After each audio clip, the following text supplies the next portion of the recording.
আজকে আমি তোমাদের হয়তো পুরো একটা রেসিপির ভিডিও দিতে পারবো না, কিন্তু তোমাদেরকে আজকে শেয়ার করব যে আমার বাড়িতে ক্রিসমাস সেলিব্রেশন কীরকম হয়। তোমরা তো জানোই, আমি এতক্ষণে অনেকের কোশ্চেন ছিল আমার কাছে কি আমি খ্রিশ্চান কি হিন্দু। তো আজকে আমি এই ভিডিওটার মাধ্যমেই তোমাদেরকে জানাচ্ছি, হ্যাঁ আমি খ্রিশ্চান। এখন যেই ফ্যামিলিতে বিলং করছি সেখানে আমি খ্রিশ্চান ধর্মই পালন করি, আর আমি নিজেকে খ্রিশ্চান বলেই এখন মনে করি। তো আমার বাড়ি ক্রিসমাসটা কীরকম করে সেলিব্রেশন করেছি সেটাই তোমাদের সাথে শেয়ার করব। যদিও আজকে বড়দিন, আর বড়দিনের দিনই আমি এই ভিডিওটা পোস্ট করছি। দেখো, একটা ছোট্ট জায়গায় সাজিয়ে নিয়েছি ক্রিসমাস ট্রি। আর এই ক্রিসমাস ট্রি যদি না সাজাই, যিশুর গোয়ালঘর যদি না সাজাই, বাড়িটা যদি ক্রিসমাসের দিনে একটু না সাজাই, তাহলে কি ভালো লাগে বলো? আমার তো একদমই ভালো লাগে না। কেন কি, আমি এগুলোর মধ্যেই নিজের জীবনের সেই শান্তি, সেই খুশি অনুভব করি। জীবনে যদি বেঁচে থাকতে থাকতে এইগুলো যদি প্রত্যেকটা সময় যেই সময় আসে সেটা সেলিব্রেশন না করি, তাহলে লাইফ কিন্তু একদমই মানে বোরিং হয়ে যাবে। বেঁচে থাকার সেই স্বাদটা কিন্তু অনুভব করা যাবে না। তো এখানে কিন্তু আমি দুপুরবেলায় বাজারে গিয়ে কিন্তু সমস্ত যা কিছু জিনিস লাগবে সেই জিনিসগুলো কিনে নিয়ে এসেছি। তার মধ্যে যখন যেই টাইমে খাবার খাওয়ার সেটাও রান্না করে খেয়েছি। দুপুরবেলায় করেছিলাম ফুলকপির ঝোল আর ভাত, আর্ধেক রান্না করে গেছিলাম আর আর্ধেক এসে একটু ফুটিয়ে নিয়েই আমরা খেয়েও নিয়েছি টাইম মতন। কেন কি, আমি একা সংসারে কাজ করতে করতে আমার এখন সব সিস্টেমেটিক হয়ে গেছে। আমি যতই খাটি, আমি কিন্তু নিজের কাজটা একদম গুছিয়ে আগে থেকেই একটা ব্রেনের মধ্যে সেট আপ করে রাখি কি আমি এরকম করে সব কাজ করব। আর ছেলে এত এক্সাইটেড হয়ে গেছে, এত দুষ্টুমি করছিল, দেখো আমি একটুখানি রেগেও যাচ্ছিলাম মাঝে মাঝে, মানে প্রচণ্ড হড়বড়ি করে ফেলছিল। তারপর দেখো ক্রিসমাস ট্রি সাজা হয়ে গেছে বলে এখানে তো আমি নাচানাচি করে দিচ্ছিলাম। এগুলো ভীষণ ভালো লাগে, আমার তো খুব ভালো লাগে নিজের বাড়িতে এগুলো সেলিব্রেশন করতে। তাই সায়ন আমাকে বলছিল, যখন আমি রাত্রিবেলায় প্রায় অসুস্থ হয়ে গেছিলাম একটুখানি, সারাদিন একভাবে খাটতে বাজারে যাওয়া, সমস্ত কিছুর প্রিপারেশান নেওয়া, রাত্রিবেলা আবার অনেক কিছু খাবার দাবারেরও আইটেম করেছিলাম।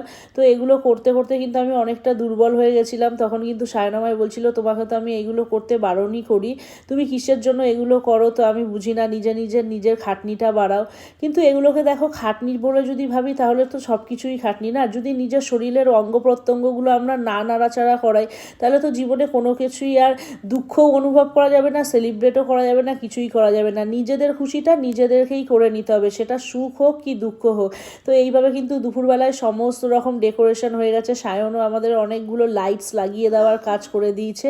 তারপর কিন্তু করেছিলাম ডাম্পলিং, আমি বানিয়েছিলাম চিকেন ডাম্পলিং। তো এখানে ডাম্পলিংগুলোই দিয়ে দিয়েছিলাম, একা ডাম্পলিং, তারপর কিছু নিমকি ভেজেছিলাম। এই সমস্ত কিছু করে না, মানে একা চারিদিকে আমি হড়বড়িয়ে যাচ্ছিলাম যে কি করে বানাবো। তো যাই হোক, তার মধ্যে করেছিলাম ডাম্পলিংটা কিন্তু আমি ইস্ট ভিজিয়ে রেখে ময়দার সাথে আর গুঁড়ো দুধের সাথে মিক্সড করে তারপর কিন্তু ওটাকে ভালো করে মেখে দিয়েছিলাম। আর অনেকক্ষণ রাখতে হবে ঢাকা দিয়ে, কেন কি ওটা অনেক ফ্লাপি হবে, আবার হাতে করে ঠাসতে হবে। তারপর চিকেনের পুর ঢুকিয়ে করেছিলাম, চিকেন আর ভেজিটেবলসের পুর ছিল, অনেক রকম ভেজিটেবলস দিয়েছিলাম। তোমরা যদি এই ডাম্পলিংয়ের রেসিপিটা চাও, আমার কাছে কিন্তু রেসিপি অবশ্যই এই ভিডিওটা দেখে কমেন্ট বক্সে করো কি দিদি ভাই আমরা এই ডাম্পলিংয়ের ভিডিওটা প্লিজ শেয়ার করো, আমি কিন্তু তোমাদের সঙ্গে করে দেবো। সত্যি কথা বলছি, ডাম্পলিং বানানো অত ইজি। যদি একবার বানাও বাড়িতে, সত্যি কথা বলছি, নিজে তো খুশি হয়েই যাবে খেয়ে, আর বাড়ির লোক কিন্তু ভীষণ খুশি হবে। আর এই শীতকালে কিন্তু এই সমস্ত খাবার দাবার একটু স্টোর করে থাকলে হালকা গরম করে খেতে কিন্তু ভালোই লাগে। কেন কি, বাচ্চাদেরও তখন স্কুল ছুটি থাকে, ঘরে থাকে, তো ওদেরকেও একটু ভ্যারাইটিস অফ ফুড দিলে ওরাও কিন্তু অনেক খুশি হয়ে যায়। তারপর দেখো, এই ডাম্পলিং বানাতে কেকের প্রিপারেশন করতে করতে রাত্রি কটা বাজে তোমরা ঘড়িতে দেখেই নিলে, 1:45 মতন বাজে। সায়নও আমাকে অনেক হেল্প করেছে।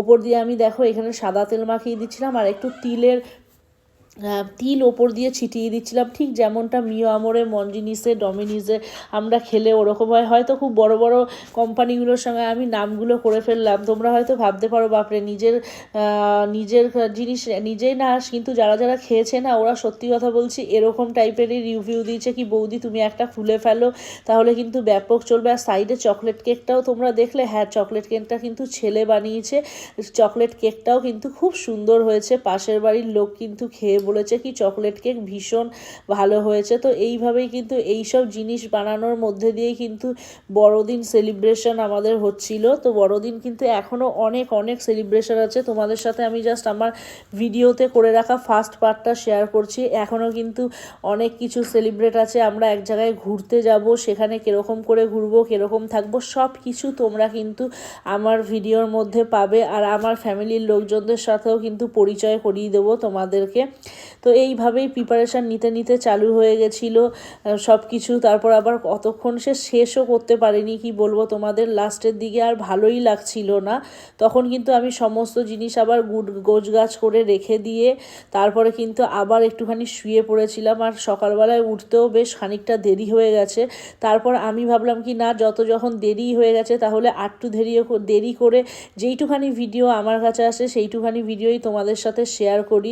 কেন কি ভিডিও শেয়ার করতে সত্যি কথা বলতে খুব ভালো লাগে, যখন তোমরা ছোট্ট ছোট্ট কমেন্ট করো আর বলো কি যে অনেক সুন্দর বা অনেক যাই কিছু বলো, বাজে বললো, সেটাই আমার কাছে একটা কমপ্লিমেন্টের মতন করে। কেন কি তোমাদের ভিডিওতে যে ভিডিওটা দেখো সেটাও আমি বুঝতে পারি, তোমাদের ছোট ছোট কমেন্ট সব কিছু কিন্তু আমার কাছে অনেক কিছু ম্যাটার করে। আর রাত্রিবেলায় দেখো আমার বরের জন্য কিন্তু আমি আর আমার ছেলে মিলে গেছিলাম কিছু সারপ্রাইজ কিনতে, মানে কিছু ছোট্ট ছোট্ট গিফট এগুলো। কেন কি ও একদমই এই সমস্ত জিনিসগুলো কিনতো না আর কিনবে না, আর খুব এগুলো ওর অত মানে নিজের জিনিসটা গিয়ে কিনবো ওর পেছনে ওর বাজে খরচা বলে মনে হয়। তো সেই জন্য আমরা কি করেছিলাম, আমি আর ছেলে প্ল্যান করে চলে গেছিলাম স্কুটি নিয়ে, ওকে বলেও যাইনি, ও জানতো কি আমরা বাজারে গেছি খাবার দাবারের জিনিসগুলো কিনতে। তো ওখানে গিয়ে একটা এইরকম জ্যাকেট, যেটা জিন্সের জ্যাকেট, ওর কিন্তু পছন্দ একটা ছিল, আমি জানতাম কি জিন্সের জ্যাকেট একটা হলে ভালো হয়, কিন্তু ওইটা কেনা হয়নি। কিনলে হয়তো আগে কিনতে পারতাম, কিন্তু কেনা হয়ে ওঠেনি। তো দোকানে গিয়েই দেখলাম এই জিন্সের জ্যাকেট ঝোলানো, খুব ভালো লেগে গেছে। আর যেই স্নিকারটা ও পরে সেই স্নিকারটাও অনেক দিন ধরে পরতে পরতে, মানে 1 বছর ধরেই পরতে পরতে ওটা কিন্তু খারাপ হয়ে গেছে। তাই ভাবলাম কি একটা স্নিকার দিয়ে দিই। তো জুতোটা কিন্তু আমি খাদিমস থেকে নিয়েছিলাম। আর কি বলবো তোমাদের, বরের একটা পুরনো জুতো আমি স্কুটির ডিক্কিতে করে নিয়ে গেছিলাম, কি দোকানদার যদি জুতোর মাপ দেখতে চায় তাহলে সেই জুতোর মাপটা দেখাবো। তো এরকম করেই কিন্তু মানে রাতটা কাটলো, খুব সুন্দর লেগেছে। নিজের পরিবারের সাথে এইভাবেই কিন্তু সুখ দুঃখ মিলিয়ে মানে খুব ভালো লেগেছে। আর আমাদের বড়দিনটা এইভাবেই সেলিব্রেট হয়েছে।